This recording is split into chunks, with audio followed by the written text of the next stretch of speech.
পুরা বরাক বেলির মধ্যে প্রথম এমন বিজনেস আইডিয়া আমি লাগাইছি। কিতা বুঝছস, করতে নি বিজনেস।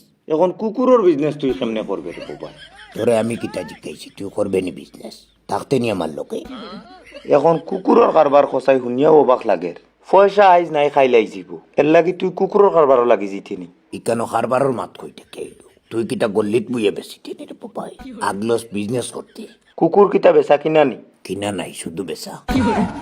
আমি তো কুইয়ারে একদম নিচে হইলেও ডেইলি 40 থেকে 50,000 টাকার সেল লইব। কুকুর নি ফুরা বরাক ঘুরিবে লইয়া কোনোকে দামও জিকাইতো না। যে জায়গাতে একটা কুকুর থেকে এক চাকা বিস্কুটের মূল্য বেশি, ওখানে মানুষ বই রইছেন তোর টাইম থেকে কুকুর লইবা। আরে ভাই, যেখানে মূল্য নাই এখানে তো যাওয়ার প্রশ্ন হয় না। আমি এমন জায়গাত কুকুর লইয়া অ্যান্টি মারতে যাই আর যেখানে একটা R15 থেকে একটা কুকুরের মূল্য বেশি। কোন জায়গা? মিজোরাম রে ভাই, বেগরও ডিমান্ড বর্তমানে। মাত্র 1 সপ্তাহ লাগবো কোটিপতি হইতে। কিতা বুঝছস, করতে নি বিজনেস, থাকতে নি আমার লোকে। এখন ফিনিশিং কুকুরের বিজনেসও তুই লাগতে কোন আইডিয়া খসাই? কুকুর কিতাও বিশ্বাসী নি। তোর সমস্যাটা কোন জায়গা তুই আমার খসাই? একটা কথা যে তোরা বুঝাইতে পারি না, আমি যে জায়গাত প্ল্যানিং করছি তোর কিতা মনে হয় আমি কোনো সাধারণ প্ল্যানিং করি অত বড় একটা স্টেপ নিমু জ্ঞানী?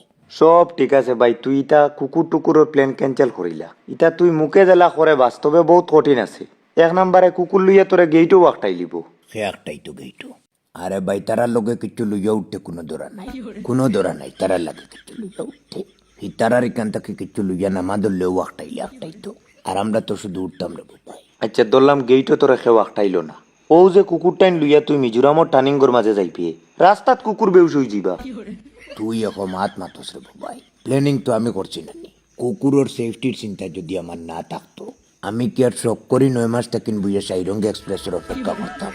আমি তো কবসে বিজনেস শুরু করিতাম আর কোটিপতি হইয়া আসতাম।